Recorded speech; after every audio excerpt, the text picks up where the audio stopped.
오늘은 마태복음 28장 말씀을 통해서 부활의 증인이라는 제목으로 하나의 말씀을 나눠보도록 하겠습니다. 마태복음은 참된 제자의 삶을 살려고 하는 사람들에게 반드시 알아야 될 메시지들이 있습니다. 그 이유는 마태복음은 특별히 제자들을 위한 매뉴얼로 기록된 책이라고 제가 말씀드렸습니다. 마태복음에는 5편의 메시지가 나오는데 그 중에 특별히 24장에서 25장에는 주님 재림 전에 마지막 때 나타날 징조들과 또 주님께서 오셨을 때 제자들이 받을 심판에 대해 4가지 비유들을 통해 말씀하고 있으며, 마지막으로 제자들에게 주신 지상 명령에 대한 기록이 있습니다. 그래서 이 마태복음은 제자들 하여금 예수 그리스도가 누구이신지 알게 하고, 또 그분이 죄인인 우리를 위해 무슨 일을 행하셨는지 믿게 함으로 우리가 거듭날 뿐만 아니라 이제 이 복음을 들고 우리 주님 오신 그날까지 부활의 증인으로 살아갈 수 있도록 이 말씀을 주셨습니다. 오늘 특별히 마지막 장인 28장 말씀을 통해서 예수님의 부활이 우리에게 어떤 의미가 있는지, 또 왜 원수들은 주님께서 부활하신 이 사건을 이토록 은폐하려고 하는지, 반면에 믿는 우리는 왜 또 주님께서 죽어서 부활하신 이 사실을 온 세상에 전파해야 되는지 말씀을 통해 함께 나눠보도록 하겠습니다. 성경에는 예수님께서 부활했던 확실한 증거들이 너무 많이 있습니다. 첫 번째, 천사가 예수님의 부활을 증거했습니다. 마태복음 28장 5절에 보니까 천사가 여자들에게 일러 가로되 너희는 무서워 말라. 십자가에 못 박히신 예수를 너희가 찾는 줄로 내가 아노니 그가 여기 계시지 않고 그의 말씀하신 대로 살아나셨느니라. 와서 그의 누운 것을 보라 라고 제일 처음 예수 그리스도의 부활을 증거한 존재는 바로 천사들이었습니다. 우리 예수님이 부활하신 것은 그냥 우연히 된 것이 아니라 그의 말씀하신 대로 되었다고 말합니다. 주님께서는 살아계실 때 제자들에게 구약의 선지자들의 말씀을 통해서 메시아가 고난을 받고 죽고 3일 만에 부활해야 될 것이라고 거듭거듭 말씀하셨죠. 마태복음만 해도 벌써 4-5번 정도, 한 4번 정도 정확하게 주님께서 죽으신 후에 다시 부활하실 것을 여러 모양으로 말씀하셨습니다. 바로 이 말씀하신 대로 주님은 부활하셨다고 천사는 증거하고 있습니다. 무엇보다도 예수님의 원수들이었던 그 당시 종교 지도자들, 대제사장들과 장로들도 주님의 부활 사실을 알고 있었습니다. 그래서 예수님께서 죽으시고 장사되시고 난 다음에 빌라도를 찾아와서 이런 부탁을 하죠.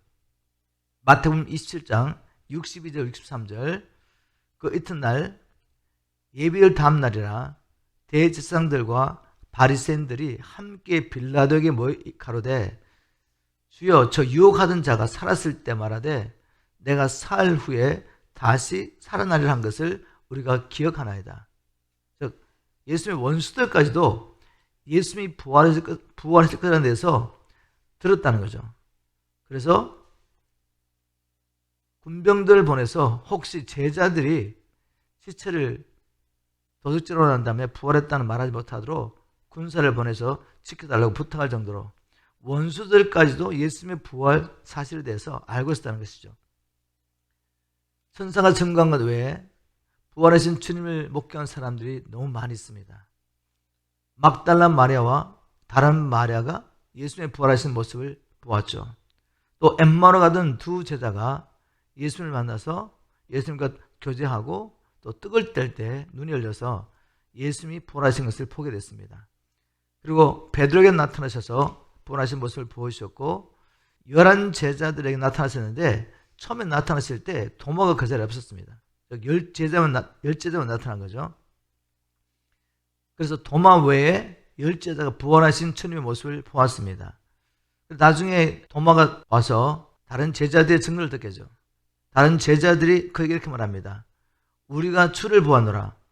도마가 그러되 내가 그의 손에 못자국을 보며 내 손가락을 그 못자국에 넣으며 그 손을 그 옆구리에 넣어보지 않고는 믿지 아니하겠노라.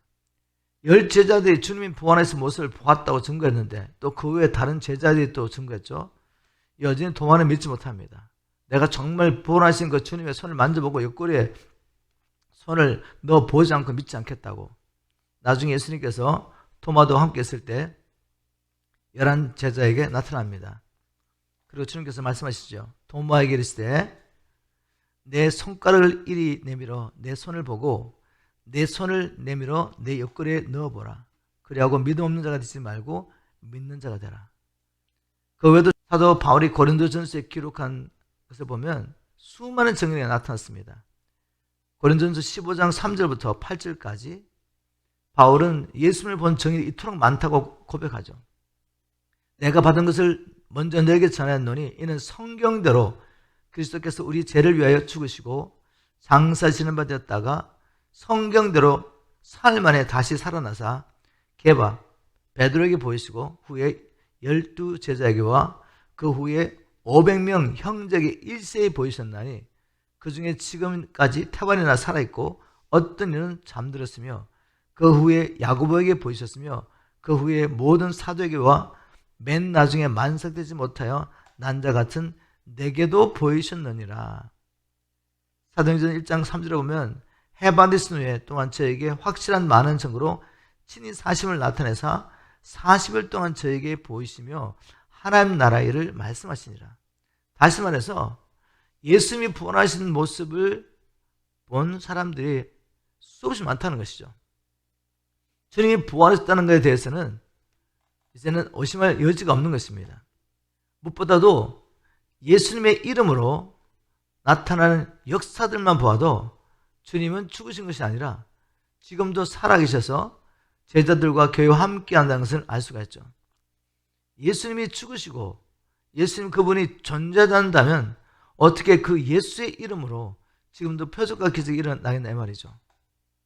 이런 비유를 들 수 있습니다. 지금 미국의 대통령은 바이든인데 바이든이 살아있을 뿐만 아니라 지금 대통령에 잘했기 때문에 그가 말 한마디를 하면 군대가 움직이는 것입니다. 그런데 그가 혹시 죽었거나 아니면 대통령에 잘했지 않다면 그의 이름으로 어떤 일이 나겠습니까? 아무 일도 일어나지 않는 것입니다. 예수 이름으로 지금도 표적과 기적이 일어나고 어둠의 영들이 그 예수 이름 앞에 굴복한다는 것, 사망 권세까지도 굴복한다는 것은 그분은 우리의 죄를 위해서 죽으셨을 뿐만 아니라 지금도 살아서 교회와 함께 한다는 분명한 증거인 거죠. 이처럼 예수님께서 부활하셔서 살아계시다는 증거는 수없이 많습니다. 그럼에도 불구하고 예수님의 부활을 믿지 못하는 자는 왜 믿지 못하겠습니까? 바울이 고린도후서 4장 3절 4절에 기록한 대로 이 세상 신이 믿지 않는 자들의 눈을 가려서 그 영광의 광채를 보지 못하게 하는 것입니다. 부활하신 주님은 지금도 살아서 역사하시는데 그 많은 증거를 보고도 믿을 수 없는 것은 마귀가 그들의 눈을 가렸기 때문입니다. 그럼에도 불구하고 우리는 예수 그리스도의 부활을 믿는 부활의 증인입니다. 그러므로 예수님께서 부활했다는 것이 어떤 의미가 있는지 우리가 알아야죠. 그래야지 부활의 증인으로 살지 않겠습니까? 예수님이 부활했다는 것은 첫 번째, 그분이 하나님의 아들이시라는 분명한 증거입니다. 로마서 1장 3절 4절에 바로 이렇게 기록했습니다. 이 아들로 말하면 육신으로는 다윗의 혈통에서 나셨고 성결의 영으로는 죽음 가운데서 부활하여 능력으로 하나님의 아들로 인정되셨으니 곧 우리 주 예수 그리스도시니라. 바울은 예수님이 죽은 자 가운데 부활했다는 그 자체가 그분이 하나님의 아들이라는 분명한 증거이다. 예수 그리스도는 죽음에서 부활하신 하나님의 아들이라고 선포합니다. 이렇게 자신에게 물어보십시오. 여러분 자신들에게 나는 예수님께서 살아계신 하나님의 아들이심을 믿습니까? 내가 예수님을 하나님의 아들로 믿고 있다는 증거는 무엇입니까? 굉장히 중요하죠. 예수님이 부활하신 사건은 부인할 수 없는 분명한 사실입니다. 우리가 이것을 지적으로 이해할 수 있죠. 아 그래, 나 예수님이 부활했다는 거 믿어. 근데 우리의 믿음이 정말 살아있는 실체, 살아있는 믿음이냐 이거죠. 부활하신 그 예수님이 하나님의 아들인 것을 믿는다는 것은 나의 주인이 그분이시란 말이죠. 내가 영원히 섬겨야 할 하나님이 바로 예수님이십니다. 그러면 무조건 믿는다고 말하지 말고 내 삶 속에 예수님이 부활하셔서 나의 하나님이 되셨다는 그 분명한 증거가 나의 삶 속에 있느냐 이거죠. 만약 우리가 예수를 믿는다고 하면서 이분은 예수님의 부활을 또 노래할 수가 있죠. 예수의 부활에 대한 얘기를 들을 때 동의하셨습니다. 근데 정말 중심으로 믿지 않으면 어떻게 살겠습니까? 여전히 내가 주인 되어 사는 것이죠. 예수님이 부활하셔서 하나님의 아들이라는 것을 믿는다면 이제는 우리가 복음과 그리스도만을 위해서 사는 것입니다. 부활이 정연이 되어서 아직도 하나님을 알지 못함으로 사망의 권세에 묶여서 이 마귀의 권세에서 죽기를 두려움으로 평생 종존하는 저들에 가서 주님이 부활하셨다는 이 사건을 선포해야 되죠. 우리 죄로 위해서 죽으실 뿐만 아니라 그분이 부활하셔서 산자와 죽은 자의 주가 되셨다. 그 주님을 믿을 때 우리가 사망과 죄의 권세에서 해방되고 사단의 권세에서 해방되어서 이제는 우리를 창조하신 창조의 목적을 따라 살 수 있습니다. 우리의 믿음이 이제 살아있는 동안에 그분이 주인이시라는 분명한 삶의 증거를 통해 즉 예수 그리스도를 위해 사는 삶, 그분의 나를 위해서 사는 삶, 그분이 생명 바쳐 구원하신 잃어버린 영혼을 찾는 이 삶을 통해 나타낸 줄 믿습니다. 그래서 야고보는 이렇게 말합니다. 아브라함의 믿음에 대해서 말하면서 야고보서 2장 17절부터 제가 한번 나눠보겠습니다. 이와 같이 믿음에 행함이 따르지 않는다면 그 믿음은 죽은 것입니다. 21절 우리 조상 아브라함을 보십시오. 그는 하나님의 말씀에 순종하여 자기 외아들 이삭을 제단에 바치는 행함으로 말미암아 의롭다는 인정을 받았습니다. 행함으로 말미암아 의롭다고 인정받지 않았습니까? 여러분이 보는 대로 아브라함의 믿음에는 행함에 따랐으며 그런 행함으로 인해 아브라함 믿음이 온전하게 된 것입니다. 우리가 하나님의 아들을 믿는 이 믿음으로 우리가 구원을 받고 하나님의 의롭다를 받게 되고 하나님의 자녀가 돼서 영원토록 하나님 나라에서 그리스도와 함께 살게 되는데 그런 믿음은 반드시 살아있을 때 그 믿음의 증거가 있어야 됩니다. 아브라함은 부활 신앙을 믿음으로 또 하나님께서 이삭을 통해서 메시아 은혜를 이루실 것을 믿음으로 말미암아 하나님 앞에 나의 아들을 번제로 든다 할지라도 죽은 자 가운데서 부활케 하여서 하나님의 약속을 이룰 것을 믿음으로 행동한 거죠. 사는 독자를 기꺼이 하나님의 말씀에 순종하여 바치는 그 행위를 통하여 나는 하나님이 전능하시며 신실하신 하나님을 믿습니다. 나는 하나님께서 다른 아들이 아니라 이삭을 통해서 열방을 축복하려는 그 약속을 이루실 것을 믿습니다. 라는 믿음으로 부활신앙을 가지고 전능하시고 신실하신 하나님을 믿음으로 말미암아 아들을 드린 것이죠. 야고보는 이렇게 말합니다. 바로 이 행위를 통해서 하나님의 말씀을 믿고 순종하는 이 삶을 통해서 아브라함의 믿음은 온전하게 되었다. 우리의 믿음이 온전케 되기를 주는 축복합니다. 살아있을 때 예수님을 하나님의 아들로 믿는 믿음의 삶이 있기를 주는 축복합니다. 다시 한번 우리 자신에게 도전하며 물어봤으면 좋겠습니다. 나는 여전히 나 자신을 위해 살고 있습니까? 아니면 나를 위해 죽었다가 다시 사신 예수님과 그분의 나를 위해 살고 있습니까? 이 삶이 나의 믿음의 실체를 증거하는 것입니다. 우리 삶 가운데 믿음의 증거가 있기를 주님으로 축복합니다. 또 예수님이 부활하셨다는 것은 이제 믿는 자들이 하나님 앞에서 더 이상 죄인이 아니라 의인이 되었다는 확실한 증거입니다. 예수님의 부활이 어떻게 내가 이제 의롭다는 증거가 됩니까? 먼저 하나님의 말씀을 읽어보겠습니다. 로마서 4장 25절에 바로 이렇게 말했습니다. 예수님은 우리 죄 때문에 죽임을 당하셨고 우리가 의롭다는 인정을 받게 하시려고 다시 살아나셨습니다. 예수님의 그 죽으심이 우리의 죄 때문에 화목제물로 죽으신 것이다. 이것은 우리가 쉽게 이해할 수 있는데 바로 이렇게 말합니다.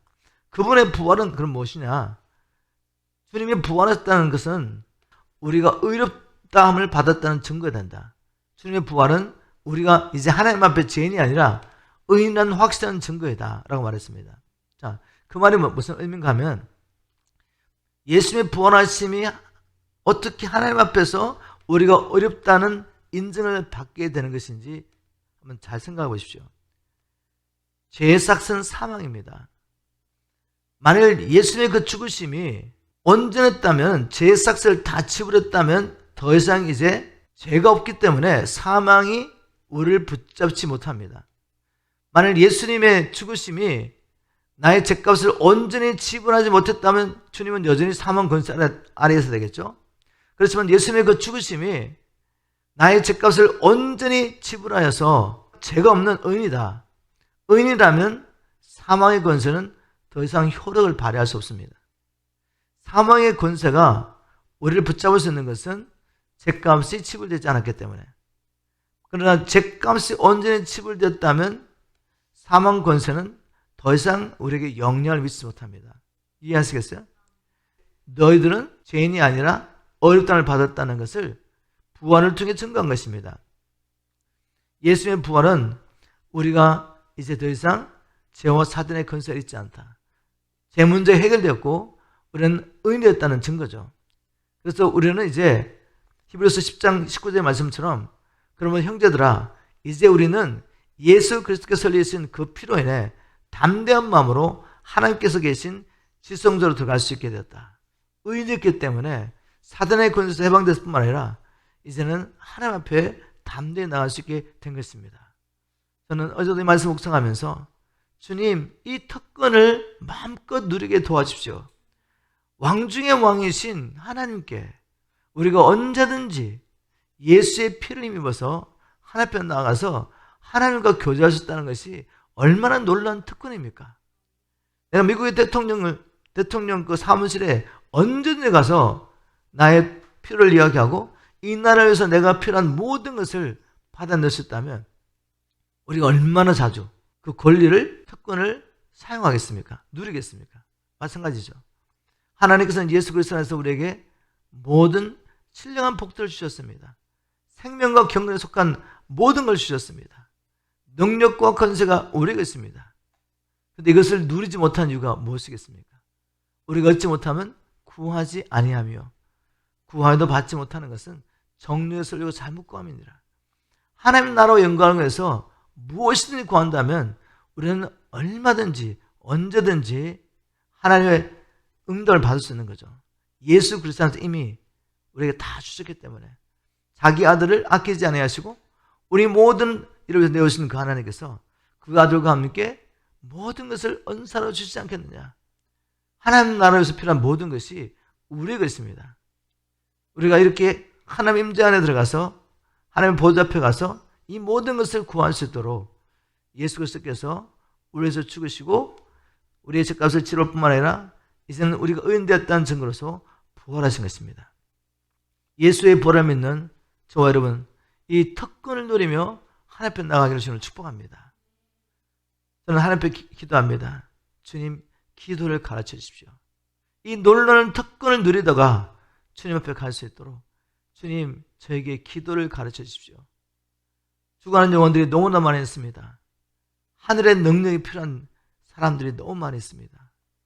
바로 우리가 그 통로이고 하늘과 땅을 만나게 할 수 있는 통로인데 하나님 우리에게 기도를 가르쳐 주셔서 응답받는 기도를 통해서 많은 영혼들을 하나님께 인도할 수 있게 도와주십시오.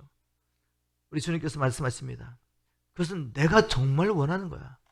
너희가 나를 택한 것이 아니라 내가 너희를 택하여 세웠나니 너희로 가서 많은 열매를 맺게 하렵니다. 그래서 무엇이든지 아버지께 구하는 것을 받게 하려고 내가 너를 택했다고 말합니다. 이게 주님의 뜻이라면 주님 이 뜻을 이루어주세요. 이제 우리가 이렇게 살 수 있는 모든 길을 주님이 준비하셨고 예배하셨는데 아버지 앞에 나가서 기도하는 법을 가르쳐 주십시오. 응답받을 때까지 엘리야처럼 기도할 수 있는 은혜를 우리가 허락하여 주십시오. 그래서 엘리야의 10년간 간능으로 이 마지막 때 우리를 보내신 목적대로 부활의 증거로서 많은 영혼들을 주님 앞으로 인도할 수 있도록 도와주십시오. 예수님의 부활은 또 이것을 증거하고 있습니다. 예수님의 부활은 우리도 그리스도 예수 안에 있는 우리도 장차 죽어도 부활할 것이라는 소망을 주시죠. 고린도전서 15장 21절부터 23절 말씀입니다. 죽음이 한 사람을 통해서 온 것처럼 죽은 사람의 부활도 한 사람을 통해서 왔습니다. 우리가 아담 안에서 태어났기 때문에 죽음이, 사망이 모든 아담의 후손들에게 미쳤던 것이죠. 똑같은 방법으로 이제 우리가 예수 그리스도 안에서 거듭나서 그리스도와 한 몸이 되기 때문에 그분의 부활을 통해 우리도 부활 소망을 가지게 된 것입니다. 주님 안에 있는 자는 죽어도 부활할 수 있다. 23절에 보니까 그러나 부활에는 각자 자기 차례가 있습니다. 첫째는 첫 열매이신 그리스도고, 다음은 그리스도께서 다시 오실 때 그분을 믿던 모든 성도들입니다. 첫 번째, 우리 주님이 부활하셨다는 거죠. 이 사건을 통해 우리는 소망을 가집니다.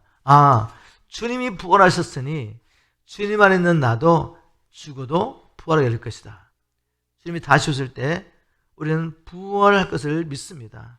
이 소망 때문에 이 세상에서 믿음 때문에 어떤 핍박과 환난을 받는다 할지라도, 예수님을 믿는 믿음 때문에 목숨을 다는 상황이 된다 할지라도 우리는 두려워하지 않습니다.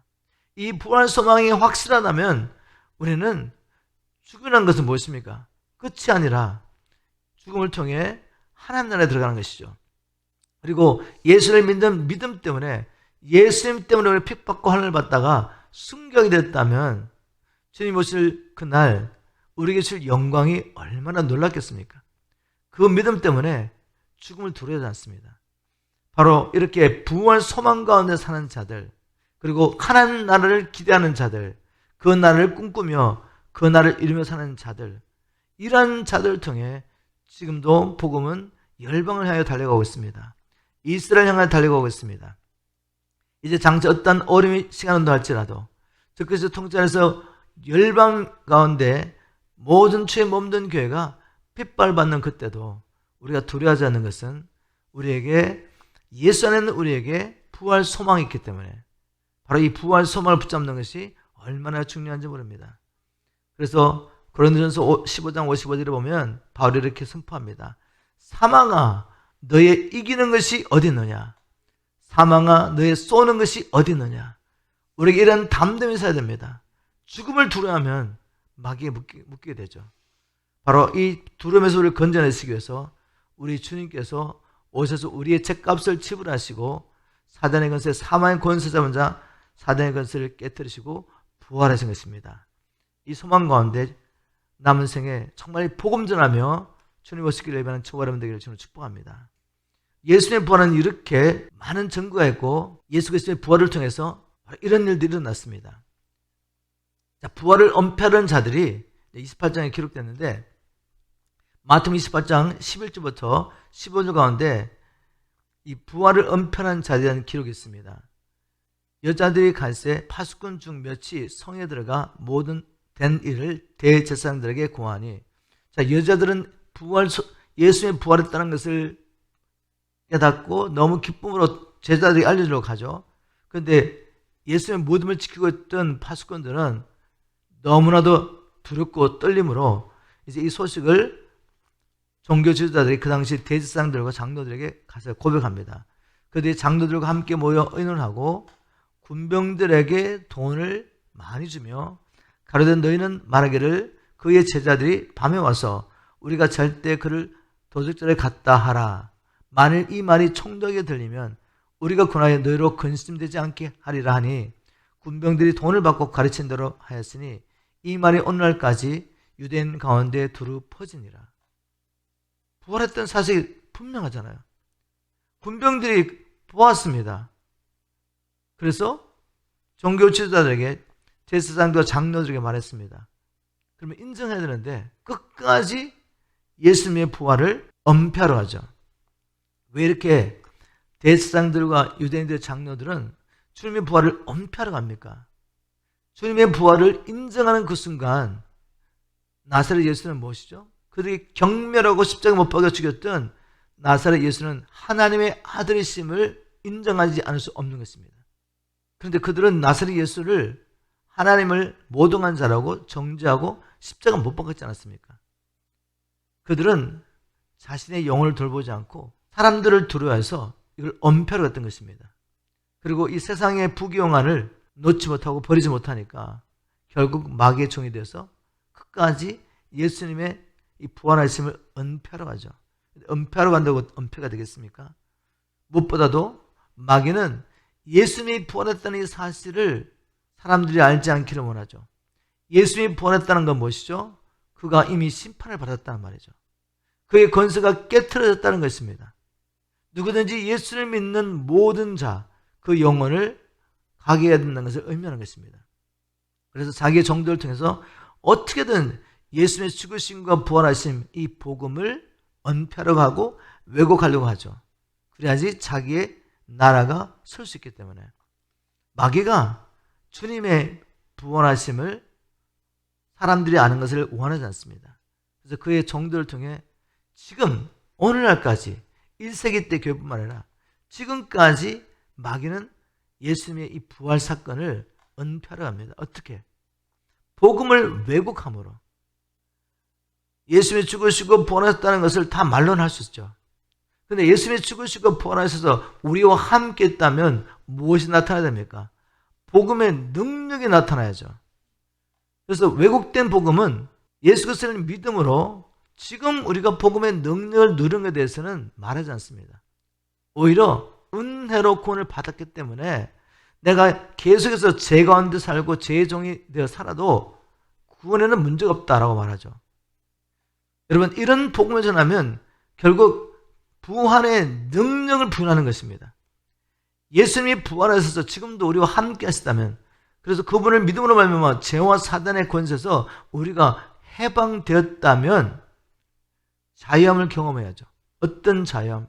죄를 지어도 심판을 받지 않는 그런 자유함이 아니라 죄와 사단의 권세에서 해방되어서 이제는 하나님을 위해 살 수 있는, 내가 나 될 수 있는, 창조의 목적을 따라 살 수 있는 그런 복음 안에서 자유함이 있어야죠. 그 자유에 대해서 말하지 않는 것입니다. 그 복음이 왜곡이 돼가지고, 그렇기 때문에 우리가 이 세상에서 어떤 죄를 짓는다 할지라도 우리는 천국 가는 문제가 없어. 이렇게 복음을 교묘하게 왜곡해서 이 부활의 능력을 경험하지 못하게 하는 게 문제인 것입니다. 이걸 잘 분별하셔야죠. 만약 이런 복음을 전한다면 이건 하나님의 부활의 능력, 예수 그리스도의 부활의 능력을 은폐하려 하는 마귀의 역사라는 것을 꼭 기억하십시오. 우리는 예수 안에서 죄 용서 받을 뿐만 아니라 이젠 죄와 사단의 권세에서 해방되어서 하나님의 선한 일에 열심히 내는 친백성으로 살도록 구원받았다는 것을 꼭 기억하십시오. 오늘날에도 부활을 은폐하려는 마귀의 세력은 귀환의 역사가 있습니다. 하나님께서 우리에게 분별력을 주시고 복음의 능력을 믿음으로 말미암아 우리를 이 땅에 두신 목적대로 부활의 증인으로 살기를 주님을 축복합니다. 마태복음 28장 마지막 부분에는 주님께서 자기 제자를 부활의 증인으로 파송하는 메시지가 나와 있습니다. 다른 복음서에도 증인들이라는 말씀이 있지만 마태복음에만 제자 삼으라는 분명한 명령이 있습니다. 28장 16절부터 제가 19절, 20절까지 한번 읽어보겠습니다. 11제자가 갈릴리 가서 예수의 명하신 산에 이르러 주님께서 내가 먼저 갈릴리 갈 테니까 너희는 따라오라고 말씀하시면서 그 작정하신 그 산에서 제자를 만났습니다. 그리고 제자들이 예수님 얼굴을 뵀죠. 그리고 주님께서 18절에 하신 말씀이 뭔가 하면 예수께서 나와 일러 가라사대 하늘과 땅의 모든 권세를 내게 주셨으니, 이게 굉장히 중요하죠. 제자들을 파송하기 전에 제자를 보내서 하실 일이 사단의 권세는 영혼들을 하나님 나라로 인도하는 거기 때문에 우리 주님께서는 하늘과 땅의 모든 권세를 받으신 일이 중요합니다. 그리고 이 권세를 제자들에게 주시면서 가라는 말씀을 할 수가 있는 거죠. 이 권세를 받으신 후에 주님 말씀하십니다. 그러므로 너희는 가서 모든 족속을 제자 삼으라.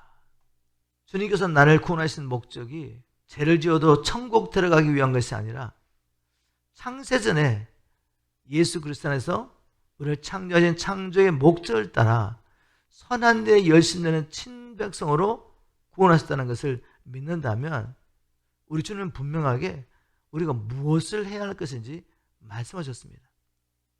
우리가 주님을 섬기는 예로서 무엇을 해야 할 것인지 우리 주인의 뜻을 분명히 알려주셨다는 거죠. 가서 열방 제사 삼으라. 이게 주님께서 종인 우리에게 주신 명령입니다. 이 명령은 그 당시 갈릴리에서 만났던 11 제자에게 주신 게 아니라 예수 그리스도를 믿는 모든 제자에게 주신 명령입니다. 저와 여러분 모두에게 주셨다는 말씀이죠. 그럼 우리가 어떻게 제자 삼을 수 있습니까? 내가 먼저 참 제자가 되는 게 필요합니다. 그저 그냥 사람들에게 복음의 교리를 전하고 내가 아버지와 아들과 성령으로 세를 주노라 이런 말씀이 아니죠. 한 영혼을 사단의 권세에서 하나님께로 인도하기 위해서 내가 먼저 예수 그리스도의 참 제자가 된다는 말이죠. 예수님께서 참 제자는 어떤 사람을 말했습니까? 요한복음 8장 31절 32절을 보니까 그래서 예수님이 자기를 믿는 유대인들에게 말씀하셨다. 뭐라고 말씀하셨죠? 너희가 내 말대로 살면 참으로 내 제자가 되어 진리를 알게 될 것이며 그 진리가 너를 자유롭게 할 것이다. 자, 그러면 참 제자 됐고 가짜 제자였는데 참 제자는 어떤 사람이죠? 하나님의 말씀에 순종하는 사람. 하나님의 말씀에 순종하는 자가 하나님의 통치를 받는 하나님의 나라죠.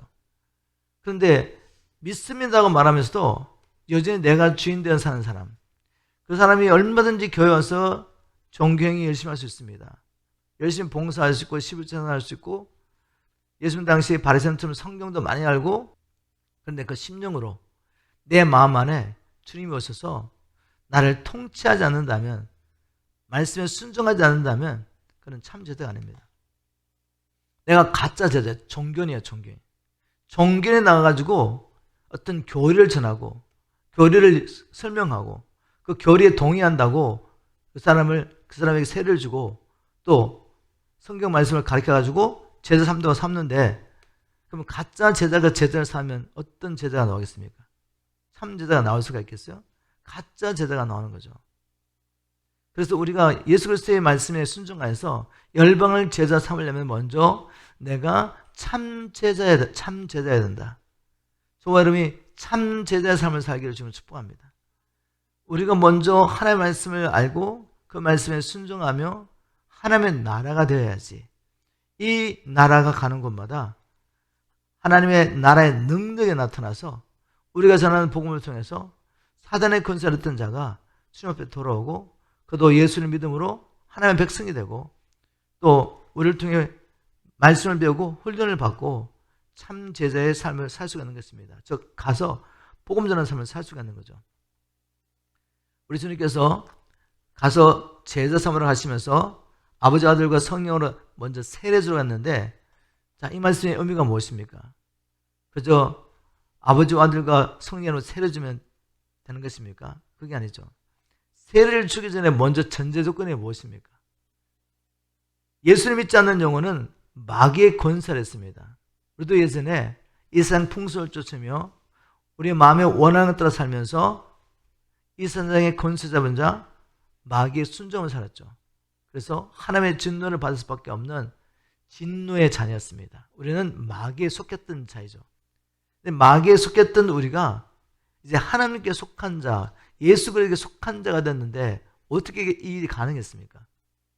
한 영혼이 주님께 돌아오고 마귀에게 속했던 자가 하나님께 속하기 위해서는 반드시 누군가는 성령의 권능으로 복음을 선포해야 합니다.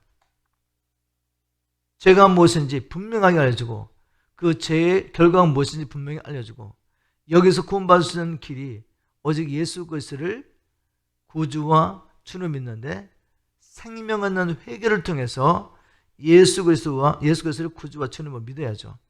그저 입으로만 회개합니다가 아니라 죄가 무엇인지 분명히 깨닫고 내가 주인 되어 사는 것이 죄인 것을 깨닫고 그러므로 사단의 종이 된 것을 깨닫고 여기서 구원받을 수 있는 유일한 길이 예수 그리스도 안에 있는 죄 사함의 복음을 믿음으로 말미암아 죄 용서를 받고 성령 안에서 거듭나는 것이라는 것을 깨닫고 하나님 앞에 돌아와야죠.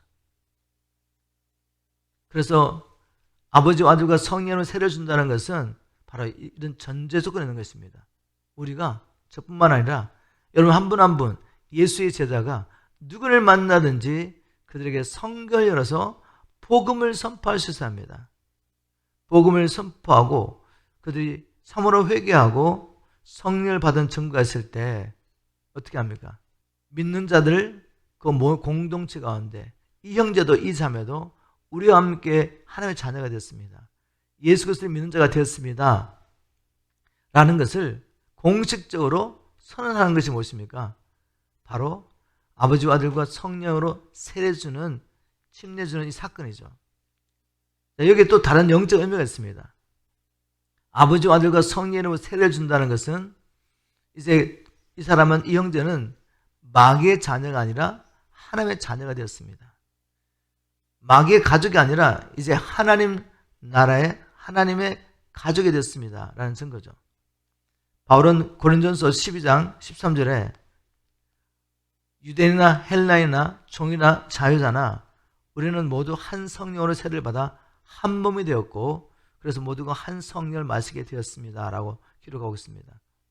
예수를 믿을 때 성령께서 우리를 예수 그리스도의 몸으로 연합하게 함으로 말미암아 우리는 이제 하나님께 속한 자, 하나님의 자녀가 됐습니다. 아버지와 아들과 성령의 이름으로 세례를 준다는 것은 바로 우리가 이제 마귀의 자녀가 아니라 하나님의 자녀, 하나님의 식구가 되었다는 선언인 것이죠. 그리고 제자 삼는 것은 여기서 끝나는 것이 아니라 내가 너에게 분부한 모든 것을 가르쳐 지키게 하라 라고 말씀하십니다. 지키는 데까지 가야 참제자가 되기 때문에 모든 것을 가르쳐 지키게 하라고. 마태복음에는 산성수무부터 시작해서 제자들이 알아야 될 중요한 메시지가 있습니다. 마태복음 5장부터 7장까지 하나님의 자녀들이 예수님의 제자들이 어떻게 살아야 하는지를 분명하게 기록하고 그리고 예수님께서 제자를 파송하면서 주신 말씀 천국이 뭔지 또 13장의 비유를 말씀하시고 또 교회의 징계에 관련해서 18장 말씀하시고 마지막 때 징계에서 말씀하시고 주님 오시면은 심판이 세상의 불신자가 아니라 믿는 자들에게 먼저 시작될 것이다. 믿는 자들, 제자들을 불러서 주님께서 회개하시고 그들이 행한 것에 따라서 상과 벌이 있을 것이라고 말씀하셨죠. 이런 말씀들, 이걸 가르치라는 거죠. 이런 말씀들을 알아야지 실제적으로 하나님 나라의 백성으로서 하나님의 말씀에 순종을 살지 않겠습니까? 이제 우리가 세상에 살던 사람이 하나님의 자녀로 거듭났습니다. 하나님의 자녀로 거듭났다고 해서 우리가 자동적으로 사라지는 게 아니죠. 우리 안에는 세상에서 살 때 그 습관과 생각의 패턴이라든지 세계관이라든지 많은 것들이 들어와 있습니다. 이런 것들이 하나님의 말씀으로 새로워지지 않으면 하나님의 백성으로 살 수가 없는 것이죠. 그래서 주님 말씀하십니다. 너희들 가서 모든 족속을 제자 삼을 때 아버지와 아들과 성령으로 세례를 주고 이 모든 것을 가르치고 지키는 데까지 도와줘라. 지키는 데까지. 그러니까 안덕어서 살 수 있는 건 아니잖아요. 그죠? 또 그래서 우리가 캐피 같은 걸 통해 가지고 무엇이 우리를 묶고 있는지 보여주고 풀어주고 성령의 권능으로 풀어주고 살 수 있도록 도와줍니다.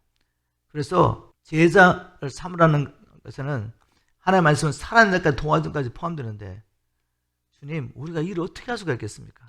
우리가 이렇게 말할 수가 있겠죠. 자, 그런데 믿음의 사람들이 모두 이렇게 고백했습니다. 하나님께서 모세를 찾아오셔서 애굽에 있는 하나님의 백성들을 구원하여서 약속의 땅 가나안 땅 인도하라는데 80대 할아버지가 어떻게 이걸 감당할 수 있겠습니까? 주님 제가 무엇이간데 바로에 가며 하나님의 백성을 구원하시겠습니까? 그때 주님이 주신 약속은 뭐죠? 내가 항상 너희와 함께 있을 것이다. 모세야 내가 항상 너와 함께 있을 거야. 바로 이 약속 때문에 가능한 것입니다. 볼지어다 내가 세상 끝날까지 너희와 항상 함께 있으리라 하시니라. 주님이 함께 하심으로 주님 나는 할 수 없지만 주님이 함께 하심으로 사단의 권세하는 저 영혼을 내가 주님께 인도할 수 있습니다. 그래서 하나님이 함께 하시도록 우리는 간구하는 것이죠. 이렇게 약속하셨지만 그냥 약속하셨기 때문에 우리가 경험하는 것은 아무것도 없습니다. 이 땅에서 하나님의 약속을 경험하려면 반드시 우리가 기도를 통해 먼저 하늘의 뜻을 이 땅에 이루어야 합니다. 영혼을 달라는 기도를 하나님 앞에 간구하는 거죠. 하나님, 이 영혼을 내게 주십시오. 성경을 보시고 또 교역서를 보면 구원의 역사가 그대로 나는 법이 없습니다.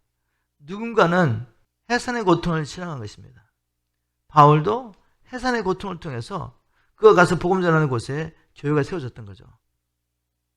믿음의 선진들이 하나님께서 택하신 이 중보자들이 영혼들을 얻기 위해서 해산의 고통을 통과합니다.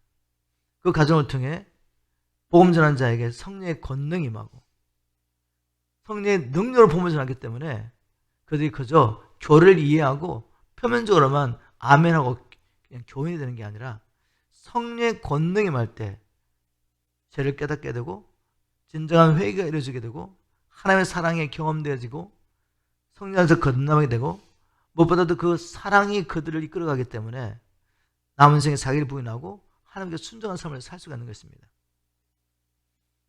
하나님께서 함께 하시겠다고 약속하셨지만 함께 하시도록 말씀대로 함께 하시도록 기도하는 것입니다. 제자들에게 너희는 이제 이 제3의 복음을 열방에 증거할 증이다, 나의 증이다 말씀하시며 지금 말씀하시죠. 그러나 성령의 능력이 너에게 임할 때까지 이 예루살렘을 떠나지 말고 기다리라. 우리에게는 이 기다리는 시간이 필요합니다. 늘 하나님 앞에 나가서 주님을 기다리며 성령의 능력세를 받아야 한다는 것이죠.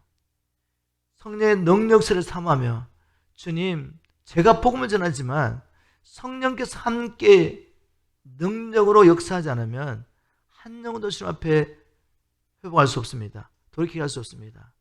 주님이 필요합니다. 주님의 권능이 없이 우리는 아무것도 할 수 없습니다. 이렇게 간구하는 저와 여러분 되기를 지금 축복합니다. 그래서 하나님께서 우리에게 주신 이 부활의 증인의 사명을 다 감당하시고 우리 주님 오시는 그날 우리 주님 앞에 섰을 때 잘했다는 칭찬받는 저와 여러분 되기를 주님으로 축복합니다.